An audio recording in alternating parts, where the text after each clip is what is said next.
Voilà.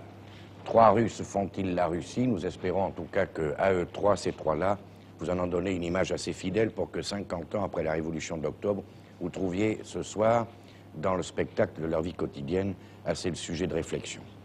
Nous allons fermer ici notre dossier soviétique et reprendre celui de l'actualité. 2 reportages au sommaire de cette dernière partie de notre émission. Tout d'abord, l'un d'eux vous amènera en Corée, où aussi, comme on l'entend dire ces jours-ci, la guerre menace de reprendre. Ce n'est point, certes, et de loin, vous allez le voir, que les traces de la précédente soient déjà effacées.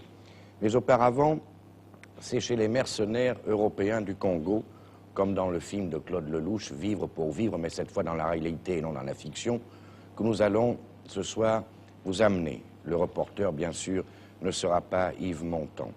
Le reportage que vous allez voir a été réalisé il y a quelques semaines à peine chez les mercenaires européens du colonel Schramm à Bukavu, dont une dépêche ce soir nous annonce d'ailleurs la fin de l'aventure et le prochain rapatriement en Europe par les soins du Comité international de la Croix-Rouge. L'aventure est terminée, mais nous pouvons nous demander encore qui étaient ces aventuriers qui ont occupé la scène du monde pendant quelques semaines et que Roger Louis, qui a longtemps et à plusieurs reprises vécu parmi eux au Congo, vous présente.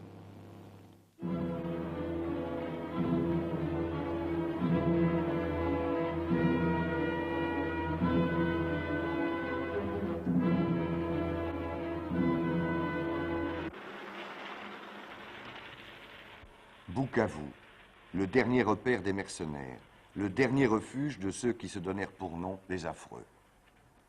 La ville est à eux, mais elle est vide. Ils sont 120 en tout, épaulés par 800 gendarmes katangais. Pour eux, c'est l'heure de la dernière chance. Ils sont en rébellion contre tout ce qu'il y a de légal au Congo. Aucun gouvernement ne les paie plus, alors ils ont décidé d'en constituer un eux-mêmes. Cela paraît insensé. Et pourtant, ils tiennent en échec depuis des mois l'armée nationale congolaise du général Mobutu. Voici les premières images rapportées par un de nos confrères de la télévision néerlandaise. Elles datent d'1 mois. Les seuls habitants de la ville, en dehors d'eux-mêmes, sont des prisonniers qu'ils ont faits au cours des combats. Et s'ils paraissent bien nourris, leur gardien, en tout cas, ne semble manquer de rien.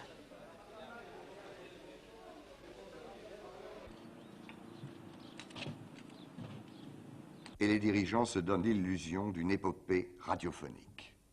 Ici Radio Bukavu, ici le Léopard libre, la voix du Congo renaissant. Le gouvernement de salut public, siégeant à Bukavu, a pris la décision de constituer dans les prochaines heures le gouvernement provisoire du Congo libéré. Ce gouvernement, présidé par le colonel Monga, comprendra des responsables de l'administration du Kivu, des chefs coutumiers et les délégués des formations et mouvements ralliés à notre action. Le colonel Monga, le Katangais, le voici. En Europe, on dit que vous collaborez avec les mercenaires. Et le mot mercenaire n'est pas un bon mot en Europe. Écoutez, le mot mercenaire n'est pas employé justement. Parce que, bon, appelons ça mercenaire. Mais à la solde de qui? Actuellement, s'ils sont mercenaires, à la solde de qui? De moi, je n'ai pas de l'argent pour pouvoir